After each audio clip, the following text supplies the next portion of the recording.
Guru kami pernah bilang kayak gini, kalau di sini ada yang jomblo, ada blok, blok jomblo ada blok.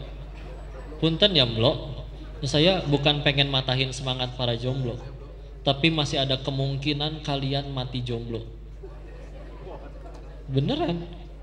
Karena syarat ke surga nggak harus punya suami atau istri. Imam Nawawi nggak nikah loh, tapi sibuk bikin kitab. Masya Allah. Karena memang rumus jodoh itu sederhana, cepat atau lambat pasti ketemu. Paling cepat di dunia, paling lama di surga. Pertanyaannya satu, mati teh ke surga apa enggak nih kita? Bener kan? Karena ada yang bela-belain lepasin surganya demi sekedar dapat jodoh di dunia. Nggak apa-apa dah saya lepas kerudung, ya udah nggak apa-apa dah dia kita terima jadi pacar. Oh, jangankan pacar naksir, satu dunia naksir Allah benci juga kita yang ribet. Punten ya, yang jomblo punten, belum tentu dikabul. Tapi silakan kalau mau tetap minta ya, tikung dia di sepertiga malam. Cia, ya. Masya Allah. Kadang sebutannya kalau anak muda tuh gini, tungguin aja ya, sekarang lu belum naksir, tapi lihat akan ku kejar kau ugal-ugalan di sepertiga malam. Gimana tuh? Kejar ugal-ugalan sepertiga malam tuh gimana tuh? Ya, entahlah ya. Yang kedua, kalau di sini ada yang minta kaya sama kayak tadi. Ada yang sampai meninggal belum pernah ngerasain kaya. Kan sama seperti yang disebut tadi, bukan berarti Allahnya pelit, tapi Allah tahu harus ada sebagian hamba dikasih kaya teh rusak. Kalau juga ada yang minta sehat, kok masa minta sehat aja nggak boleh? Punten, punten, akan tetap ada yang sakit sampai wafatnya. Sama, ini juga bukan karena Allah jahat, karena demi Allah bisa jadi nanti ada harinya itu orang bersyukur. Alhamdulillah saya yang kanker ya Allah, boro-boro berangkat maksiat, tiap hari terkapar sambil zikir. Berarti bisa jadi dia lebih terjamin surganya daripada yang sehat tapi maksiat. Yuk lihat, minta jodoh belum tentu dikabul, minta duit belum tentu dikabul, minta sehat belum tentu dikabul. Maha baiknya Allah ya, ada satu doa yang kalau ini yang ibu bapak minta pasti Allah kabul. Minta apa?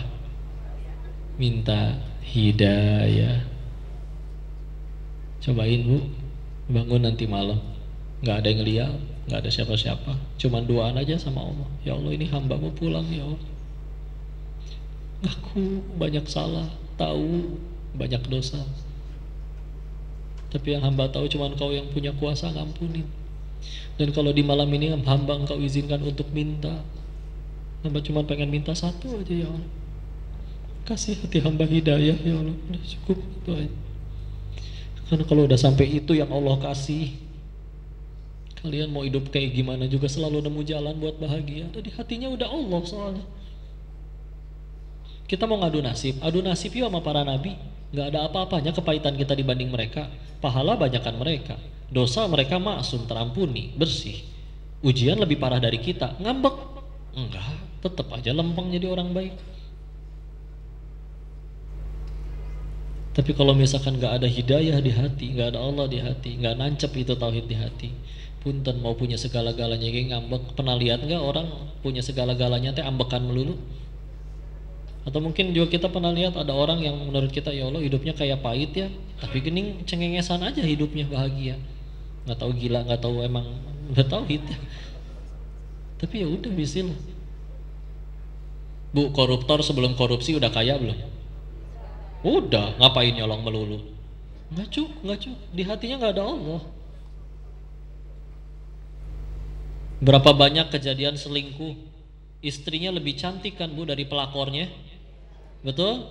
Tuh, menjiwai ibu ya. Tenang bu, saya nggak bahas suami ibu ya. Suami ibu insya Allah soleh. Tapi kan jadi hikmah bahwa ternyata jadi pelakor tuh nggak perlu cantik kok. Hanya perlu apa? Gatel. Makanya ibu kemana-mana bawa herosin sama salisil. Tergantung gatalnya lah. Kalau gatalnya panu ya kalpanak, pengidem. Punten ya bu, biar ibu nggak ngantuk. Tapi udah benar atuh lah bu. Ngejar apa lagi? Kok ada tuh orang nggak bertauhid, boro-boro bertauhid, sholat enggak apa enggak, tapi tetap dia sedekahnya lebih banyak. ucapannya lebih santun. Kalau gitu ya udah kita belajar akhlak aja tanpa usah belajar tauhid, tanpa usah ngikutin syariat. Ya. Bahkan sampai ada yang bilang, "Ah, saya mah nanti aja berhijabnya. Yang penting hati saya berhijab." Gimana tuh hati dibungkus teh ya? Nah, ini jawabannya punten ya. Dalam Islam, akhlak itu ibarat pohon. Akhlak itu posisinya di buah.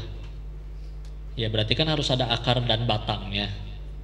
Akarnya adalah tadi iman yang bertauhid. Batangnya adalah kalau sudah bertauhid pasti rela ikut syariat. Kata Allah jangan. Meskipun gara-gara itu, aduh kapan aku punya motor dong. Tapi kata Allah jangan leasing, jangan riba. Oh ya udah jangan. Iman bener, akidah kuat, bertauhid, syariat dijaga, rela keseharian tingkah laku ikut iman, ikut aturan Islam. Buahnya akhlak. Apakah Rasul sebagai manusia yang akhlaknya paling mulia karena ikut seminar Mario Teguh? Kan enggak. Tapi karena beliau paling bertauhid dan beliau ikut syariat, enggak cuma ikut syariat, beliau jadi syariat. Kita kan ngikut Nabi, masuk kamar mandi kaki kiri dulu nabinya, ya udah kita juga ikuti. Tuh beliau bahkan jadi syariat, wajar kalau beliau paling berakhlak. Dan ini bedain dulu adab sama akhlak ya. Adab itu didapatnya dari belajar. Akhlak itu didapatnya dari ibadah. Makanya adab itu ada adab tata cara makan ala Eropa. Tuh yang ada sendoknya disusun dari gede sampai kecil itu, Pak. Ada pisaunya. Jadi megang tangan kiri, motong tangan kanan, nanti nggak boleh badannya yang nunduk, kudu ini yang nyamperin. Pakai tisu aja ada aturannya nih, Pak. Ini tisu kudu diginiin nih.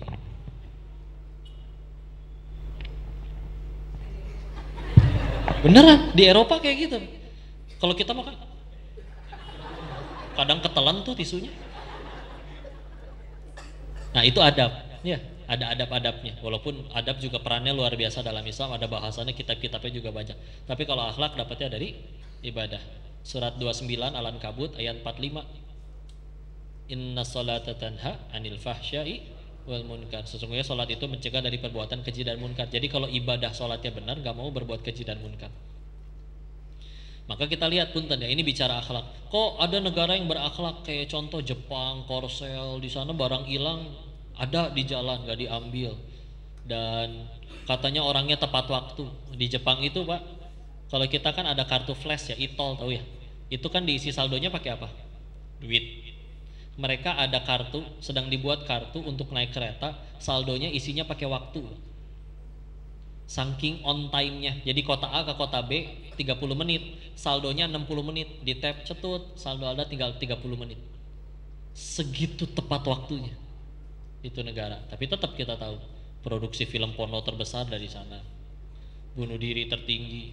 Orang pada nggak mau nikah, dianggap ngapain nikah? Punya anak itu beban. Ya. Akhirnya di sana itu jadi yang kerja di bandara, yang kerja narik taksi, ya punten, udah kakek-kakek nenek-nenek. Karena bagi mereka nikah ngapain? Ada penyaluran syahwat yang lain kok. Ya mereka mohon maaf pacaran atau prostitusi. Korsel sama, tingkat bunuh diri tinggi. Sampai akhirnya kejadian nyata. Di Singapura ada mahasiswi loncat dari apartemennya lantai 14. Usia 20 tahunan. Saya bacanya di majalah ini. Dan ketika dicek ternyata ditemukan buku diari. Ibu tahu buku diari yang suka ada gembok kecilnya itu tuh? Tempat mencurahkan perasaan. Enggak sih, beda zaman. Sekarang curhatnya tuh di story sih soalnya, di status ya. Maka ketika akhirnya dibaca, dapatlah satu kesimpulan bahwa dia ternyata bunuh dirinya karena jerawatnya nggak sembuh-sembuh. Beneran, kisah nyata. Kan orang bertanya dong, ini apa yang terjadi? Ke orang tuanya santun, ke teman-temannya sopan, kuliahnya nilainya bagus. Apa berarti masalahnya? Satu, Tuhannya bukan Allah. Tuhannya penilaian makhluk. Jangan temenan sama dia, jerawatan. Buat apa saya hidup dihina kayak gini? Lebih baik saya mati. Hilang we nyawa. Gara-gara diledekin jerawatan. Di sini mungkin di Indonesia ada yang diteleponin debt collector aja nggak ngambek-ngambek, udah we anteng. Bener, saya pernah lihat orang diteleponin debt collector kan ngancem ya. Bukan ngeledek lagi, itu mah ngancem. Dia malah, saya bunuh kamu. Bunuh? Oh takut. Nah, digituin cegelik. Kepalang selon. Ya, karena dia tahu kantornya di Jakarta, minjem cuma 2 juta. Dia tinggal di Sulawesi. Masa ya didatengin gara-gara 2 juta? Jadi udah ini nama dia. Ya coba lihat tuh. Sehingga hikmahnya apa? Oke, kalau ada yang berkata pengen belajar akhlak tanpa tauhid, tanpa akid, tanpa syariat yang dijaga, hasilnya tapi apa? Ada masalah dikit pengen mati, rapuh, stres. Lihat orang-orang yang pada punya iman, Mbak. Nggak usah kayak para nabi. Sekian banyak orang yang Masya Allah hidup tek menurut kita, ya Allah saya nggak akan sanggup hidup kayak dia. Dianya tenang, ngesannya anteng adem ayem.